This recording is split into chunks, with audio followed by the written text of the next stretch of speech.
পশ্চিমবংগৰ পৰা ভুৱা ডিগ্ৰী নহয়, ডিগ্ৰীটো অৰিজিনেল, কিন্তু তাৰ শিক্ষা ব্যৱস্থা আৰু আমাৰ শিক্ষা ব্যৱস্থাৰ মাজত পাৰ্থক্য আছে। আমি নম্বৰ কম দিওঁ, তেওঁলোকে উদাৰভাৱে দিয়ে, কাৰণ এইবিলাক private institute but recognise by NCT।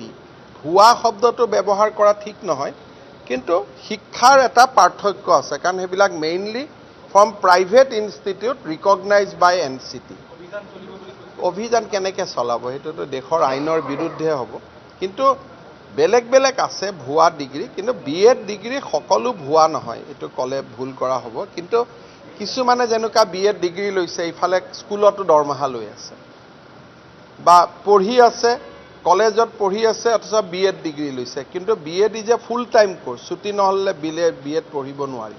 গতিকে তেনেকুৱা কিছুমান কাৰিকৰী কথা আছে শিক্ষা বিভাগৰ পৰা। ভুৱা ডিগ্ৰী নহয়, ডিগ্ৰীটো অৰিজিনেল, কিন্তু তাৰ শিক্ষা ব্যৱস্থা আৰু আমাৰ শিক্ষা ব্যৱস্থাৰ মাজত পাৰ্থক্য আছে। আমি নম্বৰ কম দিওঁ, তেওঁলোকে উদাৰভাৱে দিয়ে, কাৰণ এইবিলাক private institute but recognise by NCT।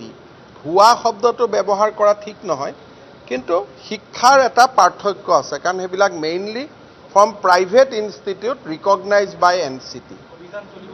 অভিযান কেনেকৈ চলাব, সেইটোতো দেশৰ আইনৰ বিৰুদ্ধে হ'ব। কিন্তু বেলেগ বেলেগ আছে ভুৱা ডিগ্ৰী, কিন্তু BEd ডিগ্ৰী সকলো ভুৱা নহয়, এইটো ক'লে ভুল কৰা হ'ব। কিন্তু কিছুমানে যেনেকুৱা BEd ডিগ্ৰী লৈছে, ইফালে স্কুলতো দৰমহা লৈ আছে বা পঢ়ি আছে, কলেজত পঢ়ি আছে, অথচ BEd ডিগ্ৰী লৈছে। কিন্তু BEd is a full time course, ছুটি নহ'লে BEd পঢ়িব নোৱাৰি।